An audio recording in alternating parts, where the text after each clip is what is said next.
નમસ્તે, good morning મિત્રો.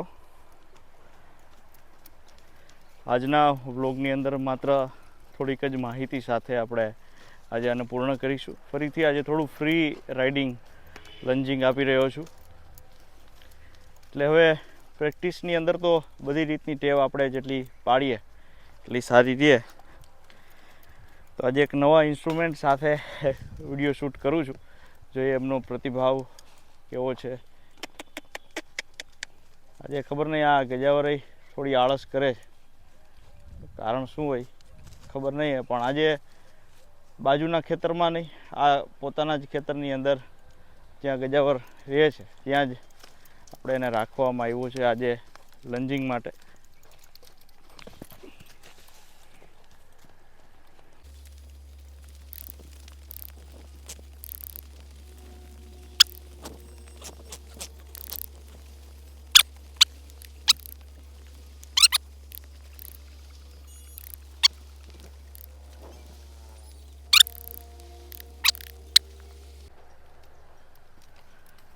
લગામ પીઠ ઉપર બાંધવાના બે કારણો છે. એક તો ખાસ આપણે બેઠા હોય ત્યારે લગામ ત્યાં જ રહેવાની છે, અને બીજું તો એ છે કે મોઢા આડાવડા ન કરે. બાકી ઘણા સારા જે ટ્રેનર હોય છે એ લોકો બહુ સરસ ઘોડાને ટ્રેન કરે છે. ખાલી મોયડા પર જ કામ લેવાનું હોય તો એ બધી સારી ટેવ કહેવાય. પણ આ આપણે પહેલેથી થોડુંક તીખું છે ને એ રીતે ટ્રેન નથી થયો.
અહીં મેં સેડલ પેડને બધું કાઢી નાખ્યું છે, કારણ કે આજે મેં જે તંગ છે થોડો ફેરવ્યો છે. પેલો તંગ છે એ ફૂલ ટાઈટ છે, આ બહુ ઢીલો છે, એટલે થોડુંક સેડલ પેડ હલી જાય છે અને પોતાને પણ કમ્ફર્ટેબલ ન રહે.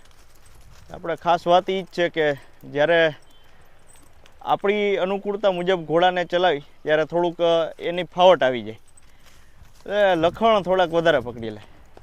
એટલે એવું લાગે તો એ વસ્તુ ત્યારે ને ત્યારે એને અટકાવી દેવી જોઈએ, જેથી કરી અને આપણને આગળ જતા ફાયદો કરે.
જો આજે ભરપૂર બધી જગ્યાએથી પરસેવો નીકળી ગયો છે ભાઈનો, કારણ કે થોડા આજે મસ્તી તોફાન વધારે કરતા હતા, એટલે એમાં મારવાની જગ્યાએ 2 રાઉન્ડ 3 રાઉન્ડ થોડાક વધારે ખેંચી લ્યો ને એટલે શાંત થઈ જાય, પ્રેક્ટિસ થઈ જાય, ખબર પડી જાય. જો આંખે ને બધી જગ્યાએ આજે પરસેવો નીકળી ગયો છે, કાન પર પણ.